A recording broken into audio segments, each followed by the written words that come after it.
Today on Great Places Seen, I drive downriver from Washington, D.C. to a wooded park filled with late autumn color along its trails.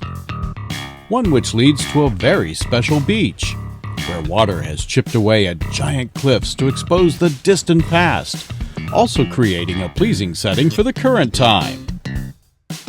The tide is out. The waves are lapping in. Grab a snack, make yourself comfortable, as we set up camp and explore. Well, good afternoon from I-95 South. I am on the, quote, dreaded I-95. The stretch of Interstate 95 south of Washington, D.C., as many of you know, can be quite a challenging road. Actually, today it's not too bad. It's a Monday afternoon in late November. Traffic seems to be moving pretty well. There are a couple construction zones here and there that have slowed things down, but by and large, everything's fine. I'm staying off to the right and just letting all the crazy drivers go by me. But I'm heading south to a state park in Virginia, and when I get there, I'll show you where we are.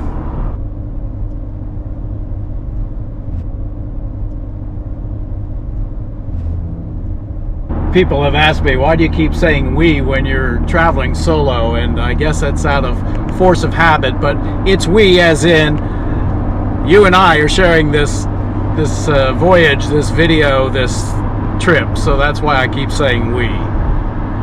There's nobody over here, as you can see, unfortunately. But that's the way life goes, and I've talked enough about that already. Built in 1933, Virginia State Road 3 runs 150 miles from Culpeper to the west to Virginia's Middle Peninsula region in the east. It's known as King's Highway as it runs through the town of King George along here. For years, a portion of VASR3 was known as Historyland Highway. Well, why not? George Washington's birthplace is just off the road, as is Westmoreland State Park, where millions of years of history have been exposed by natural forces beginning long ago, and as the nearly imperceptible but extensive excavation continues today.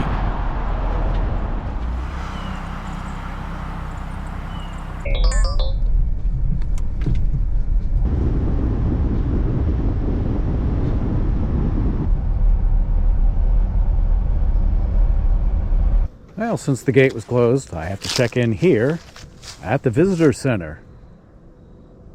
Looks very nice, right on the water. I'm here at Westmoreland Park in Montrose, Virginia. It's on what they call the Great Neck of the Potomac River, and it's a real pretty place from what I've seen so far, just driving in. Over here's the river.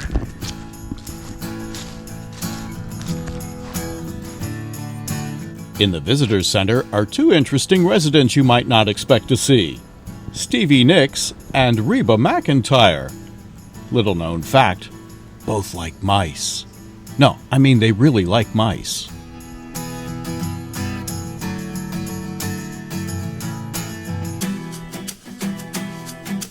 There are fossils inside too, like this ancient whale found along the river below.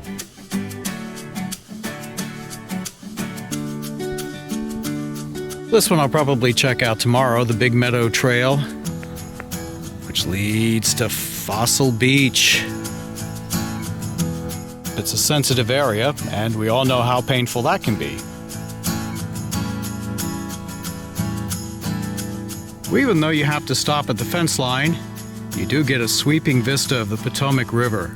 Wow, it's quite beautiful, especially at this hour as the sun's going down.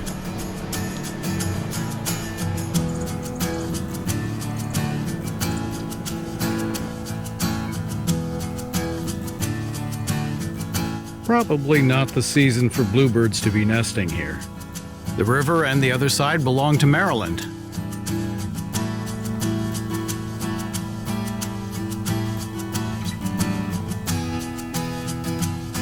As you go further north on the Potomac River, you of course reach Washington, D.C. What's really nice about this time of year is, one, there are no crowds. Two, There are no bugs, even though it's very warm out. 74 degrees today.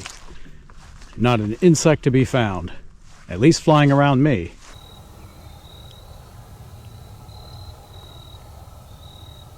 Still warm enough for some flowers.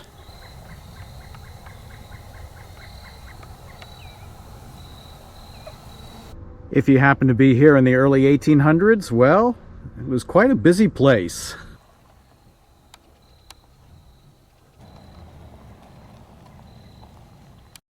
GPS 2 is becoming a busy place. Check out the second GPS channel with extra video, original shorts, random stuff. Subscribe to both. It helps bring more free videos to you. Well, this visitor center is definitely set up for RVs. A nice, big, wide, circular parking area. And lots of spaces to park your rig. Well, I still have a little bit of daylight left, which is nice. Go check out maybe a trail or two.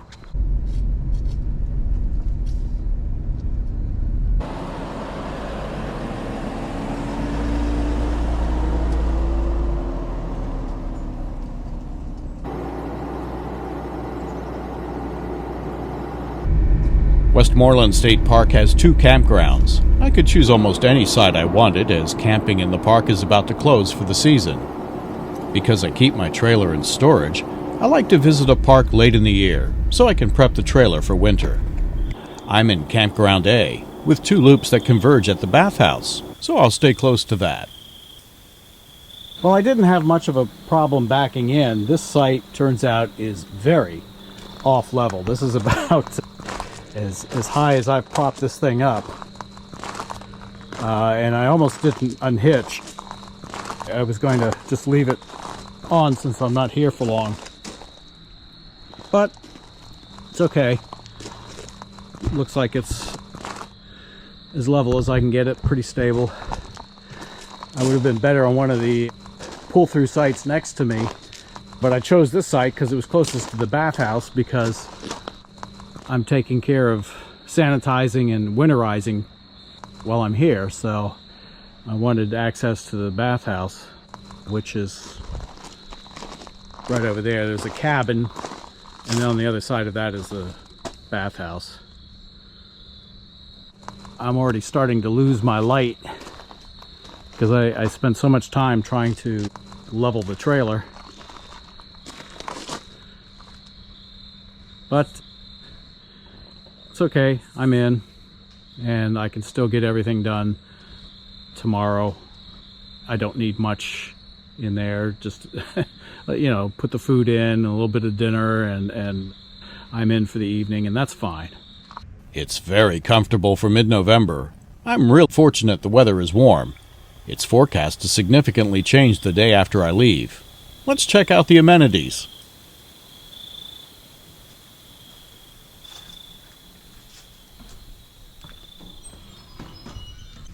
Well, the bathrooms are really nice and clean. You can smell the citrus cleanser that they use in here.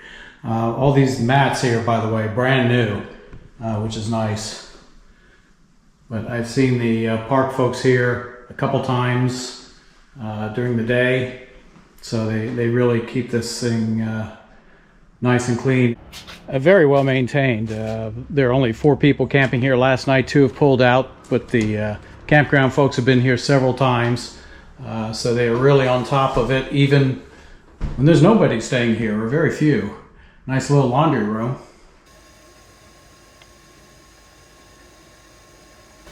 Very simple for tonight. Some chicken noodle soup. Good for a cool evening. It's not really cold, but it's a cool evening, and you know, this will hit the spot. One of my concerns when I recently checked out the trailer was my battery. When I hit the button, it was on low, and there have been several cloudy days. It just apparently wasn't charging, so I cut the battery off at the switch outside, and in 2 weeks it charged up to good, which was super. And now that I have it plugged in, it's up to, of course, full, and the batteries will be fully charged by the time I'm done here. I'd say that's done. Bon appetit. Thin clouds are filtering the rising moon. Let's try night vision for fun.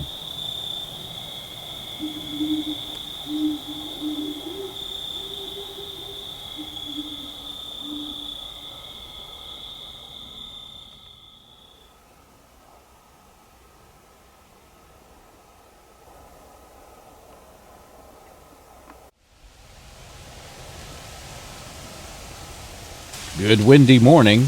While the trees have dropped a lot of leaves, many are still up high. The wind is clearing some of them out. At times, so many come down at once, it almost sounds as if light rain is falling.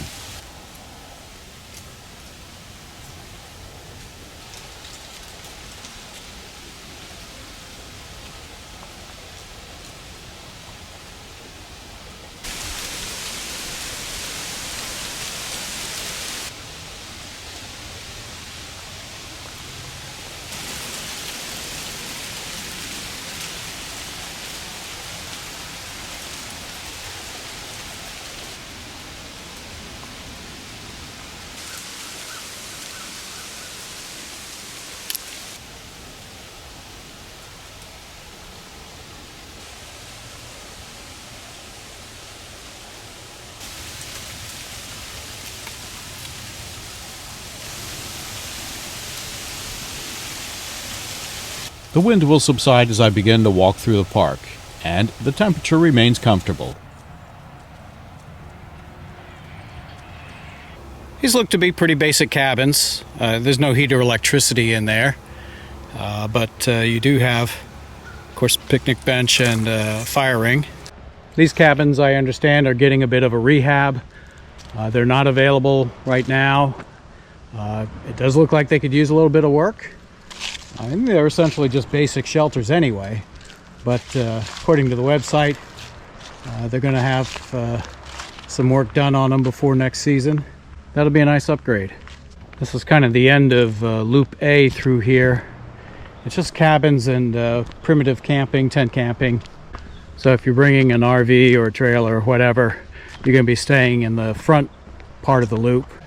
Well, there are plenty of other flat sites to choose from here. Of course, online you can't really tell, but 8, 9, and going down from there, pretty flat. And it looks like around the other loop too. Just near the bathhouse, that's where it's really not level. So of course online you can't tell how flat these sites are, and actually most of the sites here are pretty level, except where I am and my neighbor at site 11, who is in the process of pulling out. So essentially, as you go toward the bathhouse in Loop A, that's where it starts to drop off and get a little sketchy as far as getting a level space. But this side of the loop, the other side of the loop over there, all looks pretty good. I would just say, if you come here and you camp in Loop A, just don't go too close to the bathhouse. 8, 9, that's probably your limit, and then it starts to drop off. There go my neighbors. It becomes a little bit more level as you get up to about site 27, 28, and then on out to the end of the loop. Well, despite all the dry leaves, low fire danger. It's time for the park to clear out some dead wood. Perfect time, as so few visitors are here.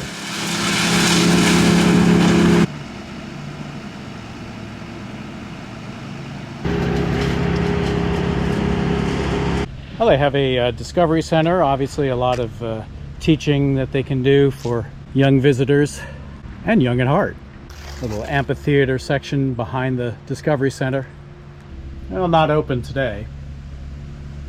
All right, this is allegedly an easy trail. We will see. You can tell people running their fingers over the map have outlined the path. So shouldn't be too difficult to follow that. That will be early today. I saw this in a couple of other Virginia parks, notably Lake Anna, where you can know your trees, like the American holly or the tulip tree, also known as tulip poplar and yellow poplar. And you'll really have to look up to see that one. That's a tall tree. Or a black gum, sour gem, tupelo. A lot of different names for this one. Another tall tree to look up to.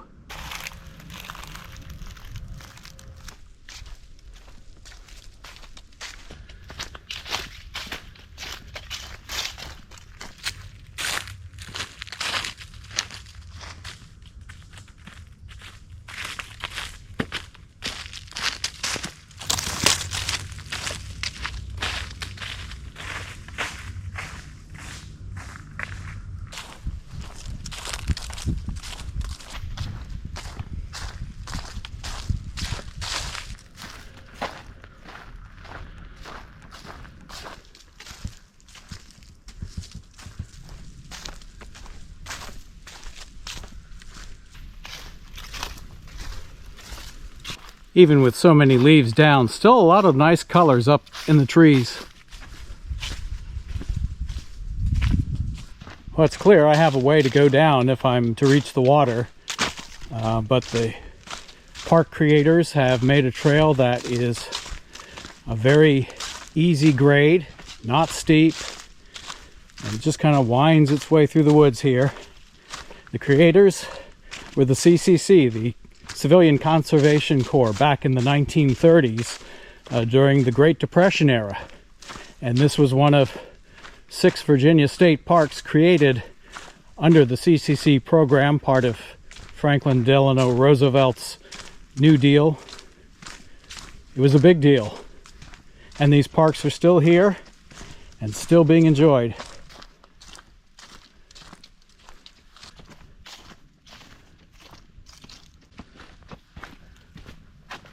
All right, I've made my way down to this little marshy area, and so I'm close to the beach.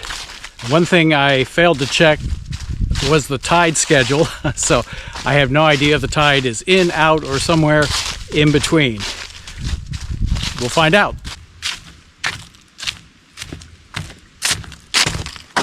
This is Fossil Beach. Millions of years ago, this was about 200 feet underwater. As the oceans receded, the land was exposed, and then later these cliffs and the rocks underneath that contain lots of fossils. Visitors come here on the beach to look for shark's teeth, and there are apparently a lot of them. You just have to look very closely. Today you could say I am the guest fossil on the beach.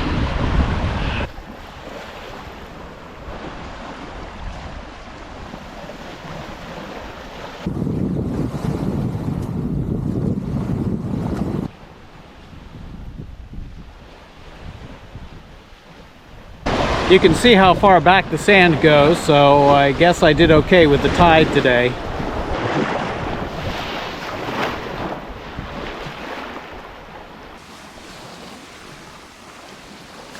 This entire area was part of the Atlantic Ocean continental shelf 25 million years ago. I'm standing on what used to be the bottom of the sea. The relatively shallow depths were perfect for aquatic mammals like whales to nurture their young, and for sharks to hunt them. Lost teeth and bones would drift to the bottom and settle in sand and clay. Fast forward a few several million years, when glaciers and faults would cause the ocean level to drop. As the water lowered, the present-day shoreline emerged. There was still water, as we see now, and it worked to erode places like these cliffs. At their base are where all those ancient teeth and fossils are.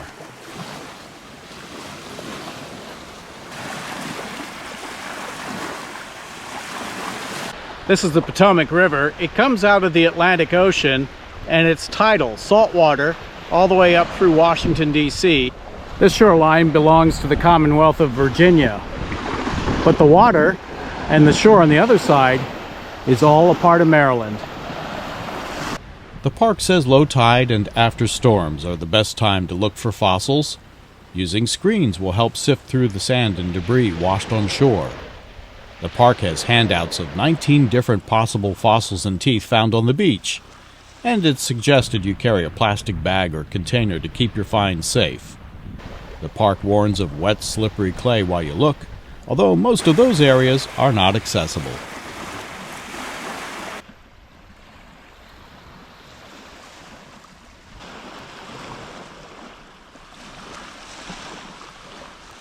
These giant cliffs are the product of mass erosion over millions of years. You can clearly see all the sedimentary bands in the rocks there.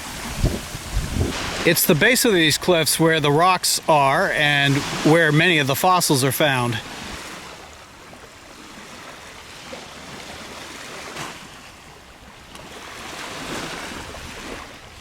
Much of this is also clay, compacted silt, and there are occasional slides according to the park.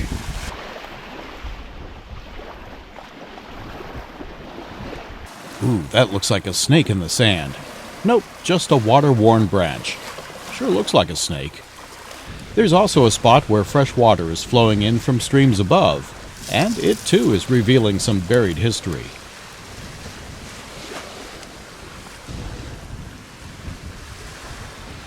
Well, you can tell from the footprints there were other people down here already today. I saw a few when I first came down.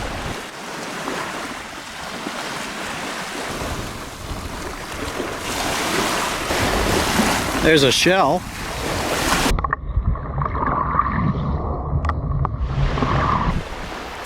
Even if you don't find a shark's tooth or any other fossil, it is really neat to come down here. What great views.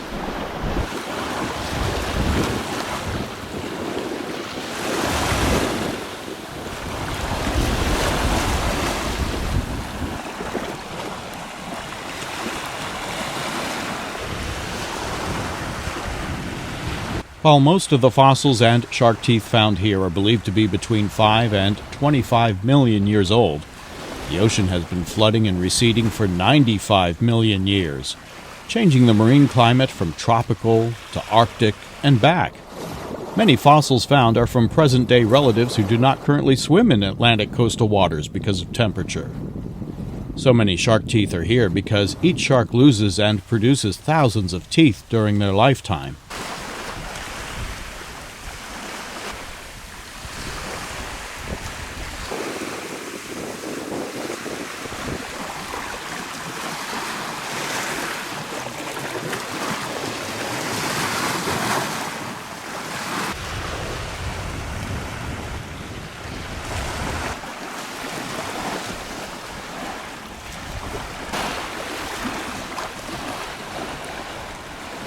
Well, Fossil Beach was definitely worth seeing. Good hike down here. Although fossil collecting is permitted at Westmoreland State Park, you're not allowed to take other things like plants, animals, historical artifacts, or minerals. And you definitely are not allowed to dig in the cliffs and clay base. The park does urge fossil stewardship, meaning you can help the park keep track of collected fossils by registering your finds at the visitor center. Fossils, despite the millions that could be located, are considered a non-renewable resource.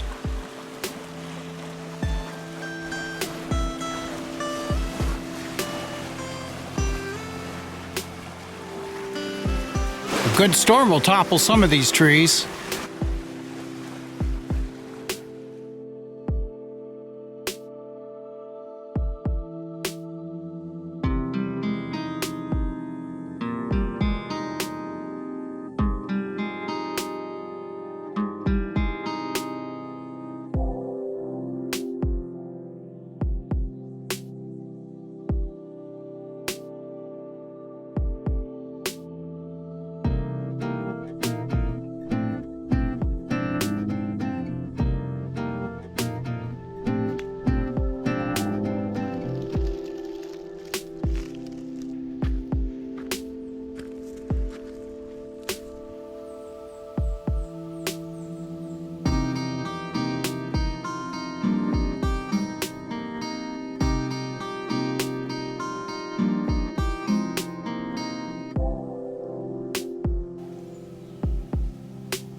That was really a nice hike down to Fossil Beach. I enjoyed that. Hope you did too.